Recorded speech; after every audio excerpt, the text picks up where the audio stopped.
warahmatullahi wabarakatuh. Halo semuanya. Di sini saya akan menjelaskan tentang otonomi daerah. Otonomi daerah merupakan esensi dari pemerintahan dengan sistem desentralisasi. Otonomi berasal dari bahasa Yunani kuno, yaitu autos artinya sendiri, nomos artinya undang-undang. Pengertian otonomi dapat dilihat dalam Undang-Undang Nomor 23 Tahun 2014 Pasal 1 Ayat 6 yang menyatakan otonomi daerah adalah hak, wewenang, dan kewajiban daerah otonomi untuk mengatur dan mengurus sendiri urusan pemerintahan dan kepentingan masyarakat setempat dalam Negara Kesatuan Republik Indonesia. Ada 3 ajaran bagaimana prosedur pelimpahan wewenang otonomi. Yang pertama itu ajaran otonomi formil.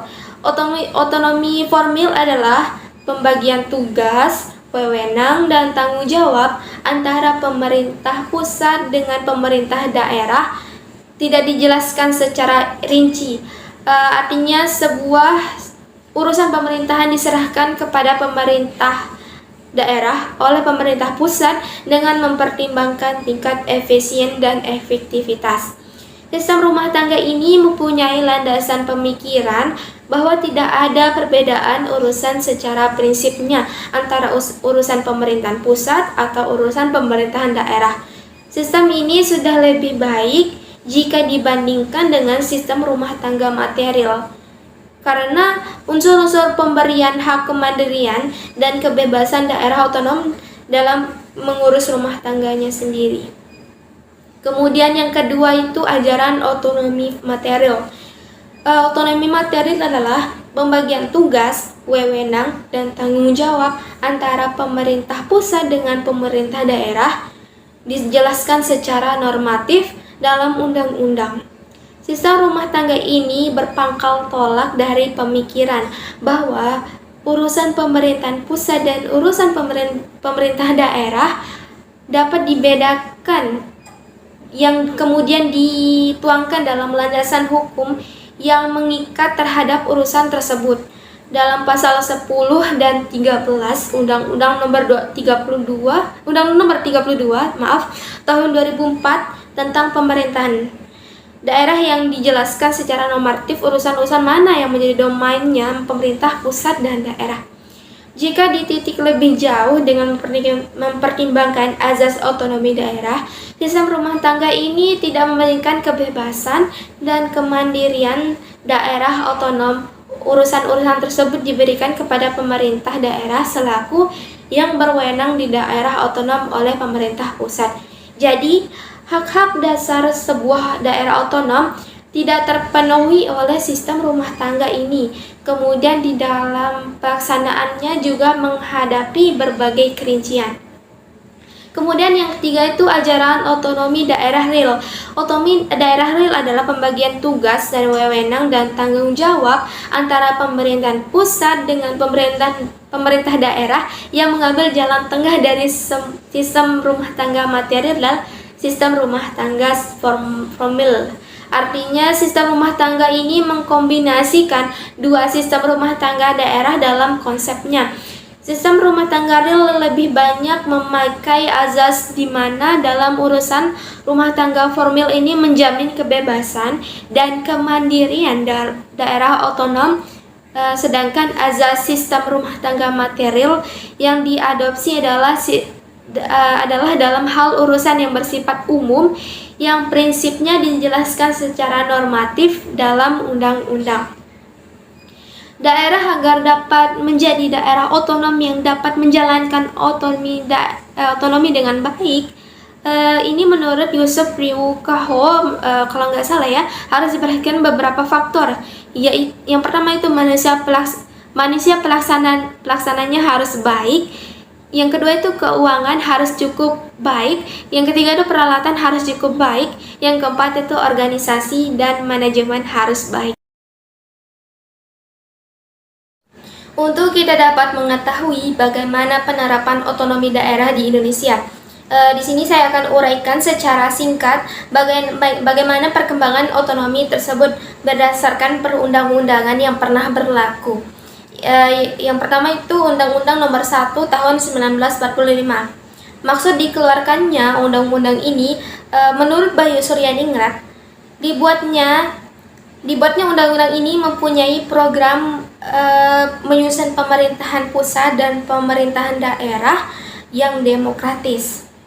Undang-Undang Nomor 1 Tahun 1945 ini memberikan landasan pelaksanaan desentralisasi dan otonomi daerah dengan ciri-ciri yang sebagai berikut ini. Yang pertama itu daerah yang ditetapkan sebagai daerah otonom adalah kepresidenan, kabupaten, dan kota.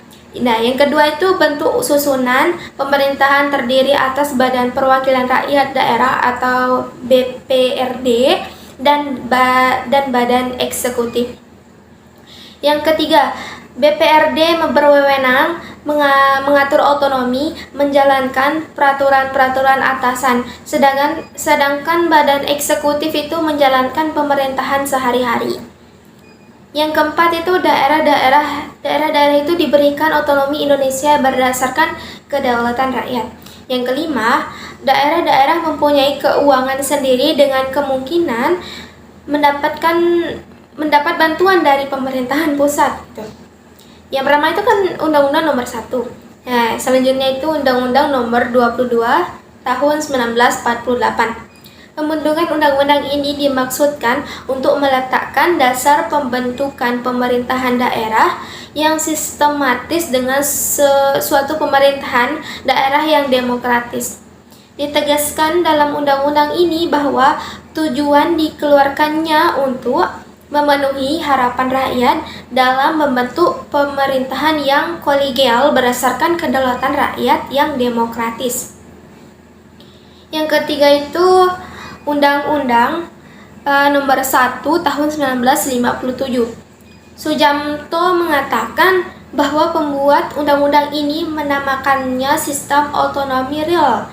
Akan tetapi dengan adanya unsur dari sistem otonomi material dalam pasal 31, maka secara objektif dibenarkan anggapan sistem ini merupakan campuran otonomi formil dan otonomi material dengan penonjolan pada sistem otonomi formilnya.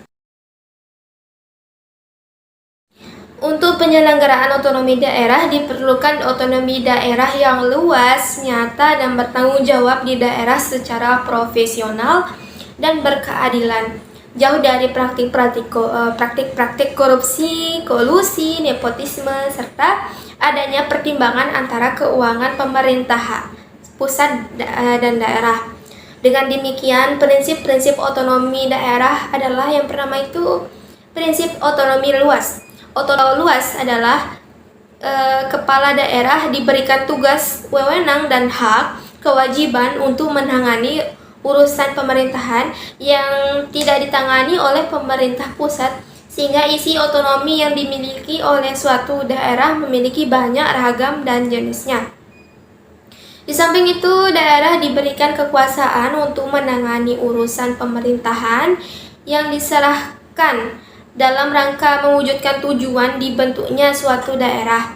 Dan tujuan pemberian otonomi daerah itu sendiri terutama dalam memberikan pelayanan kepada masyarakat sesuai dengan potensi dan karakteristik masing-masing daerah.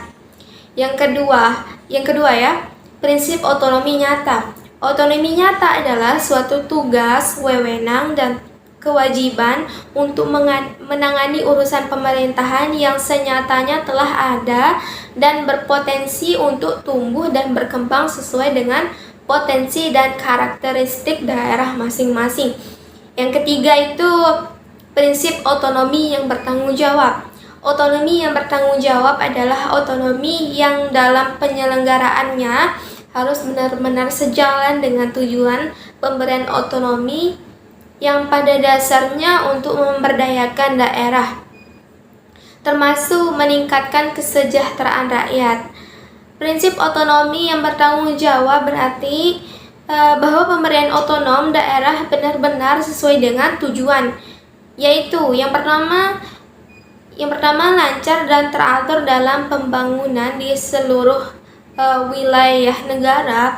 Yang kedua itu sesuai atau tidaknya pembangunan dengan pengarahan yang diberikan. Yang ketiga itu sesuai dengan pembinaan politik yang kesatuan bangsa.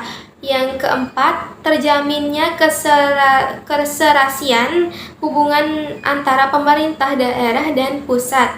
Dan yang kelima itu terjaminnya pembangunan dan perkembangan daerah. Selanjutnya, tujuan otonomi daerah.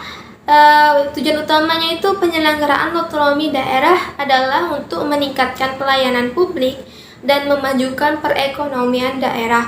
Pada dasarnya terkandung 3 misi utama pelaksanaan otonomi daerah. Yang pertama itu meningkatkan kualitas dan kuantitas pelayanan publik dan kesejahteraan masyarakat. Yang kedua itu menciptakan efisiensi dan efektivitas pengelolaan sumber daya daerah.